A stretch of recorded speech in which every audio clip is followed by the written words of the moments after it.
சாய் நமோ நம.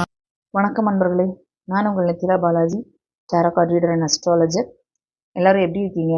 நிச்சயமாக எல்லோரும் நல்லா இருப்பீங்கன்னு நம்புகிறேன். எல்லோரும் எப்போதும் நல்லா இருக்கணும் அப்படின்னு நானும் வேண்டிக்கிறேன்.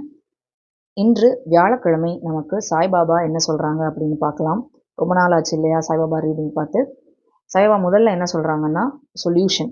அதாவது நீ பிரச்சனைன்னு நினச்சிட்டு இருக்க ஒரு விஷயத்துக்கு பதில் உன் கையிலேயே இருக்குது. ஒரு விடை, ஒரு சொல்யூஷன் உன் கையிலேயே இருக்குது. அது உன் கண்ணுக்கு தெரியாமல் இருக்கலாம். அதாவது உன் கையிலே இருக்குன்னா என்ன அர்த்தம்? உனக்குள்ளே அந்த சொல்யூஷன் இருக்குது, உன் பக்கத்துலேயே இருக்குது. விட தெரியாமல் நீ முழிச்சிட்ருக்க, ஆனால் அது ரொம்ப அருகில் இருக்குது. அது உனக்கு தெரியாமல் இருக்குது அப்படின்னா அதுக்கான ஒளியை நான் காட்டுறேன் அப்படின்னு சொல்கிறாங்க. இங்கே பார்த்தீங்களா, ஒளி இருக்கிற மாதிரி தெரியுதா? அதுக்கான ஒளியை நான் காட்டுறேன். அந்த வெளிச்சத்தில் நீ தேடிட்டு இருக்கிற விஷயம் கிடைக்கும் அப்படின்னு சொல்கிறாங்க. அப்போது என்ன அர்த்தம்? இது வந்து ஒரு இருள் சூழ்ந்த ஒரு நிலைமையில் நீங்கள் இப்போ இருக்கீங்க. இல்லை உங்கள் மனசு முழுக்க இருள் சூழ்ந்து இருக்குது. அதனால உங்களுக்குள்ளேயே அந்த சொல்யூஷன் இருந்தால் கூட, இல்லை உங்களை சுற்றியே அருகாமையிலேயே இருந்தால் கூட, அந்த இருட்டுனால அது உங்களுக்கு தெரியல. அப்போ அந்த வெளிச்சத்தை நான் தருவேன். அப்போ இப்போ வாழ்க்கையில் யாராவது வாழ்க்கையே இருட்டாக இருக்குன்னு நினச்சிங்கன்னா கூட பாபா என்ன சொல்கிறாங்க, உங்கள் வாழ்க்கைக்கான வெளிச்சத்தை நான் தருவேன், கவலைப்படாமல் இரு அப்படின்னு சொல்கிறாங்க. ரெண்டாவது என்ன வந்திருக்கு?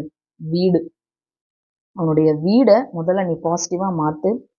உன்னுடைய வீடு பாசிட்டிவாக இருக்க இருக்க வீட்டில் பாசிட்டிவ் எனர்ஜி அதிகரிக்க அதிகரிக்க நீ தேடுற நிம்மதியும் அமைதியும் உனக்கு வந்து உன் வீட்டிலேயே கிடைக்கும் அப்படின்னு சொல்கிறாங்க. நம்ம எங்கேயுமே தேடி போகணும்னு இல்லை. இப்போ வந்து மனசுக்கு ஒரு நிம்மதி வேணும், ஒரு மாற்றம். ரெகுலராக ஓடிட்டே இருக்கிற ரொட்டீன்லேருந்து ஒரு மாற்றம் வேணும்னா நம்ம வந்து ஒரு ட்ரிப்பு, டூரு அப்படின்னு ஒரு ஹில் ஸ்டேஷன் போகிறது, ஒரு கோயிலுக்கு போகிறது, ஆன்மீக சுற்றுலா, இன்ப சுற்றுலா இப்படிலாம் நம்ம போவோம். ஆனால் பாபா என்ன சொல்கிறாங்கன்னா, முதல்ல உன்னுடைய வீட்டை பாசிட்டிவாக மாற்று. ஏன்னா எங்கே போனாலும், எங்கே சுற்றிட்டு வந்தாலும் திரும்ப நம்ம எங்கே வருவோம்? நம்ம வீட்டுக்கு தான் வருவோம்.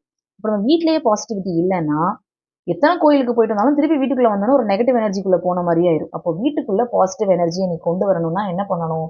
தினமும் பிரார்த்தனை பண்ணணும், தினமும் தியானம் பண்ணணும், தினமும் வீட்டில் வந்து நல்ல விஷயங்களை கேட்கணும்.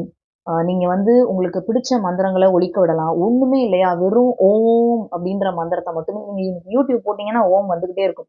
108 முறை, 1008 முறை நீங்கள் போட்டிங்கன்னா அது பாட்டு ஓடிட்டே இருக்கும். மைல்டாக சவுண்டை குறைச்சி வச்சுட்டு இதெல்லாம் நீங்கள் பண்ணலாம்.